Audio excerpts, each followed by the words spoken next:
जय श्री राम। परम प्रिय बंधु भगिन, राष्ट्रीय स्वयंसेवक संघ में विभिन्न कार्यक्रमों अवसरों पर देशभक्ति गीत गाए जाते, जिनका रूप अलग अलग होता, जिनका प्रकार अलग अलग होता, लेकिन यह सारे गीत अपने आप में एक भारतीय संस्कृति और भारतीय कला की निधि है। इस रूप में इन्हें जानना चाहिए। सामान्यतः ये सारे गीत हमारे देश के महान राष्ट्रभक्त कवियों द्वारा लिखे हुए गीत हैं। आप कल्पना कर सकते हैं, कबीर सोहनलाल द्विवेदी, द्वारिका प्रसाद माहेश्वरी, मैथिली शरण गुप्त, ऐसे अगर वर्तमान में इसी क्रम में चर्चा करें तो हमारे जो देश के प्रधानमंत्री रहे ऐसे पूज्य अटल बिहारी वाजपेयी, इन सब के गीतों को हमारे यहाँ संघ में बिना गायक का नाम और उसकी चर्चा किए इन गीतों को गाया जाता है। इन गीतों की अपने यहाँ कई श्रेणियां हैं। जब कोई कार्यक्रम हुआ उसके पहले एक सुंदर भाव होने के लिए जिस विषय पर वह बौद्धिक वह कार्यक्रम आयोजित है उसी से मिलता जुलता भाव लेकर कोई गीत गाया गया। अकेला कोई एक स्वयंसेवक और सामने खड़े होकर उस गीत को गाता है, उसके बाद प्रवचन होता है, तो उसको कहते हैं एकल गीत या बौद्धिक गीत।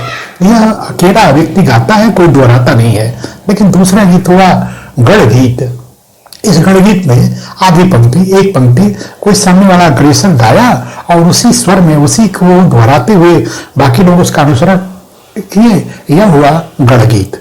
तीसरा एक प्रकार, यद्यपि गणगीत का ही प्रकार है लेकिन उसको एक अलग श्रेणी दी गई। हम संचरण कर रहे हैं, रूट मार्च कर रहे हैं, पथ संचरण कर रहे हैं, अपने स्थान पर भीतर कार्य कर रहे हैं, चल रहे हैं, तो ऐसे में एक भावना के लिए, एक उमंग के लिए, एक ताजगी के लिए जिस गीत का प्रयोग किया जाता है उसको संचलन गीत या पथ संचलन गीत ऐसा कह दिया।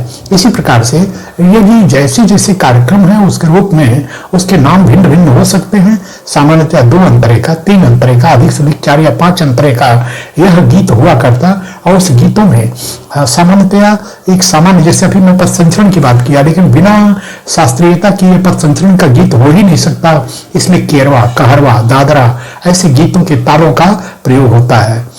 पुकारता तुम्हें वतन बाढ़ शीस से कफन, उठो जवान देश के, उठो गुमान देश के, 1 2 1 2। ये आप देखें ताल, कहरवा ताल पर, दादरा हो सकता, खेमटा हो सकता, ये तालों पर आधारित ये पथ संचलन के गीत होते हैं। बौद्ध गीत हैं तो ये विशुद्ध रागों पर आधारित हो सकते हैं। आपने एक गीत सुना, मन तड़पत हरि दर्शन को आज, इसी राग पर आधारित हुआ। हिंदू संस्कृति के वट विशाल, हिंदू संस्कृति के वट विशाल, तेरी चोटी नभ छूती है, तेरी जड़ पहुंच रही पाताल, हिंदू संस्कृति के वट विशाल। एकदम विशुद्ध शास्त्रीय राग पर आधारित ये गीत हुआ। ऐसे असंख्य राग, चाहे भैरवी हो, चाहे यमन हो, चाहे ऐसे विभिन्न रागों में, विभिन्न ठाटों पर और विभिन्न प्रकार के शास्त्रीय रागों का अनुसरण करके ये संघ के गीत होते हैं। बिना ये जाने कि किसी राग या किसी ठाट पर आधारित गीत है, स्वयं से बड़ी मधुरता के साथ उसे गाते हैं कि जिसको गाने आया हुए भी, जिनको नहीं गाने आया हुए भी।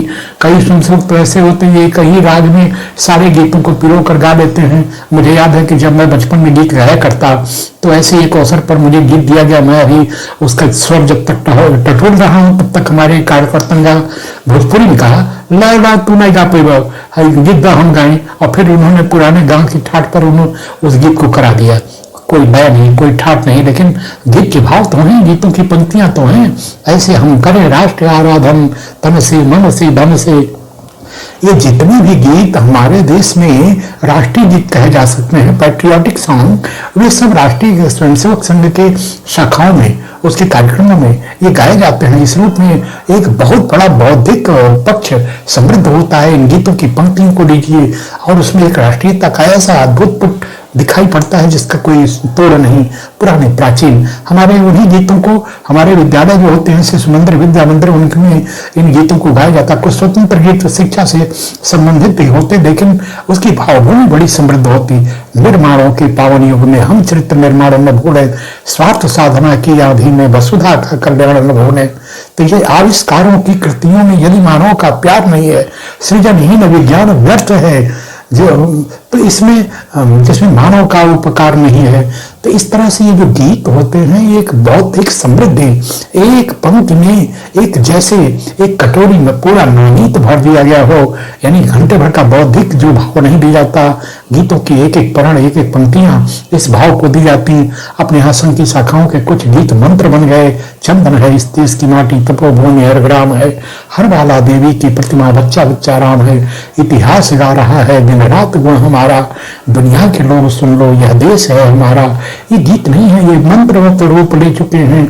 इन गीतों को गाकर हर स्वयंसेवक हर देशवासी समृद्ध होता है। हम भी आरएसएस से जुड़े, उसके संघ की शाखाओं में जाएं, उन कार्यक्रमों का हिस्सा बने और इन महान गीतों की परंपरा को अपने जीवन में आत्मसात करना। हमारा जीवन मंगलमय होगा। आपके भावी मंगलमय जीवन की मंगल कामना करते हुए इस वीडियो को मैं इस आशा से पूरी करता हूँ, इसे लाइक कर चैनल को सब्सक्राइब करें। जय श्री राम।